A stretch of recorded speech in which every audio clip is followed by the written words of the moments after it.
इस वीडियो में हम करने वाले question number 8। The statue 1.6 metre tall stands on the top of a pedestal from a point on the ground. The angle of elevation of the top of the statue is 60, and from the same point the angle of elevation of the top of the pedestal is 45 degree. Find the height of the pedestal. ऐसे बोला हमारे पास एक statue है। एक हमारी जो statue होती है ना, वो हमेशा एक पेडिस्टल पे स्टैंड होती है, मतलब स्टैंड बोल रही हूँ गलती से, मतलब खड़ी उसके ऊपर होती है ना। तो हमने हिंदी में पढ़ा हुआ नेता जी का चश्मा, तो वो भी किस पे खड़ी हुई थी? पेडिस्टल पे तो खड़ी हुई थी, है ना। तो यहाँ पे मान लो किसी की मूर्ति है, ठीक है, ये मूर्ति है, ये वाली हमने मूर्ति बना ली, ठीक है, ये हमारी मूर्ति होगी और ये हमारा पेडिस्टल हो गया। अब ऐसे बोला है अ स्टैचू, जो स्टैचू है ना वो 1.6 मीटर टॉल है, ये ना 1.6 मीटर टॉल है। आगे बात समझ। Stand on the top of the pedestal from a point on the ground. Ground के पॉइंट से, ये ग्राउंड हो गया ना, ग्राउंड के पॉइंट से the angle of elevation of the top of the statue, statue के टॉप तक, इसके सर तक, ठीक है, हमारा क्या हो गया? एंगल ऑफ एलिवेशन 60 का, ठीक है। फ्रॉम द सेम पॉइंट, उसी पॉइंट से the point the angle of elevation of the top of the pedestal, pedestal का टॉप, ये वाला ना पेडिस्टल का टॉप का एंगल मेरा 45, ठीक है। आगे बात समझ। Find the height of pedestal, ये निकाल।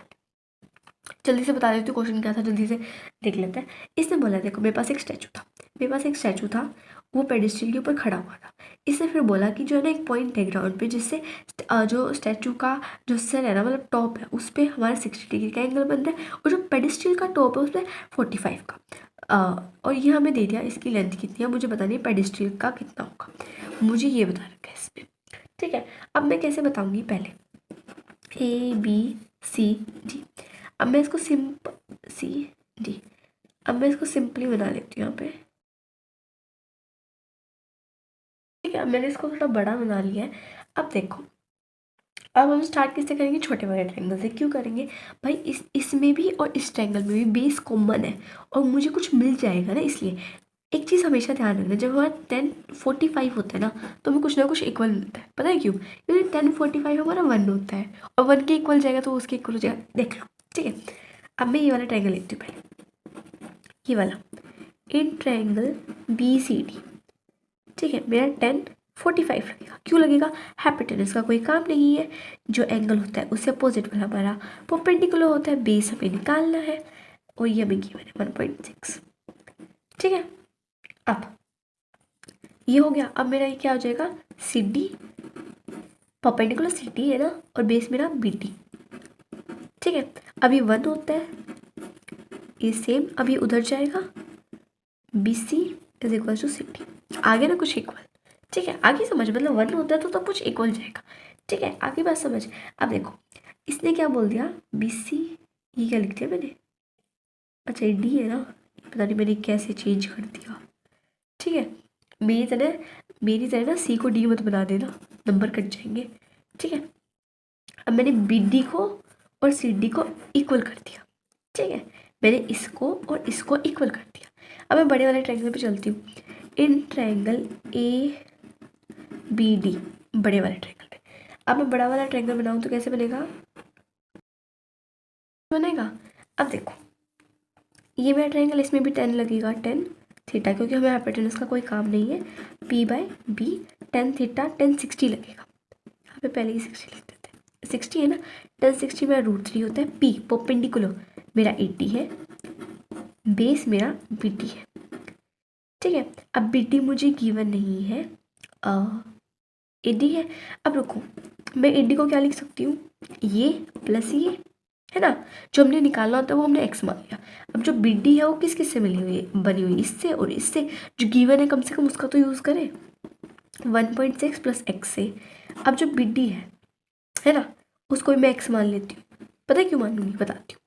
ये मेरा है, मैंने क्या बोला, ये और ये इक्वल है, इसको मैंने x मान लिया क्योंकि मुझे फाइंड करना है। अगर ये x होगी तो ये भी तो x होगी, है ना। अगर मान लो मैंने इसको x माना है तो ये भी तो x होगी, क्योंकि ये दोनों इक्वल है।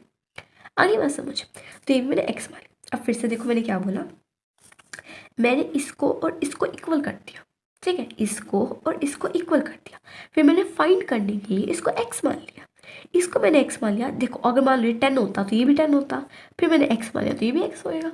इतना क्लियर है, क्योंकि इक्वल है, इक्वल का यूज़ करना पड़ेगा ना, क्योंकि एक बार में तुम दो चीज़ों की वैल्यू नहीं निकाल सकते ना, एक चीज़ की वैल्यू निकालोगे ना, तो इसलिए मैंने x बना लिया, x बना लिया। अभी x यहाँ पे गया, √3x यहाँ पे सेम रहा। अब देखो √3x, अब ये x यहाँ पे प्लस का है, माइनस का आ जाएगा। मैंने x को एक साइड कर लिया। अब ठीक है, अब मैं क्या करती हूँ, ये मेरा कितना हो गया, x कॉमन ले लेती हूँ, ये माइनस तो होगा नहीं, √3 माइनस 1 आ गया, √3 ये माइनस का 1 आ गया, is equal to minus minus ये 1.6। अब ये ब्रैकेट है ना, इसका मतलब ये इसके साथ मल्टीप्लाई में है, और उधर जाएगा तो डिवाइड में जाएगा, डिवाइड में जाएगा। अब पता है भाई रेशनलाइज करना पड़ेगा, है ना, तो रेशनलाइज कर देते हैं, रूट हटाने के लिए हम रेशनलाइज करते हैं। और अगर यहाँ पे माइनस का साइन है तो अब हम प्लस के में लेके जाते हैं, ठीक है, साइन हमेशा अपोजिट होता है। मान लो यहाँ पे प्लस का होता है तो माइनस में लेके जाते हैं, अगर माइनस का होता है तो प्लस में लेके जाते हैं। अब 1.6 √3 + 1, नीचे मेरा क्या हो जाएगा, ये मेरी प्रॉपर्टी हो जाएगी a - b, a + b is equal to a² - b², ठीक है। तो मेरा a² √3 का स्क्वायर माइनस 1 का स्क्वायर, ठीक है। अब मेरा 1.6 √3 + 1, 3 का √3 और √3, 3 बन गया, और माइनस 1 का 1 रहा। 1.6 √3 + 1, ये मेरा 2 हो गया। अब 8 × 1 = 8, 8 × 2 = 16, पर पॉइंट है, एक डिजिट के बाद पॉइंट है ना, इसके बाद पॉइंट आएगा, फिर हम 0 लगा देंगे। तो हमारा आंसर कितना आ गया, 0.8 √3 + 1। हो गया क्लियर। आगे अब हमारी किसकी हाइट आई है, पेडिस्टल की हाइट आई है। आई होप आपको क्लियर हो गया होगा, ठीक है।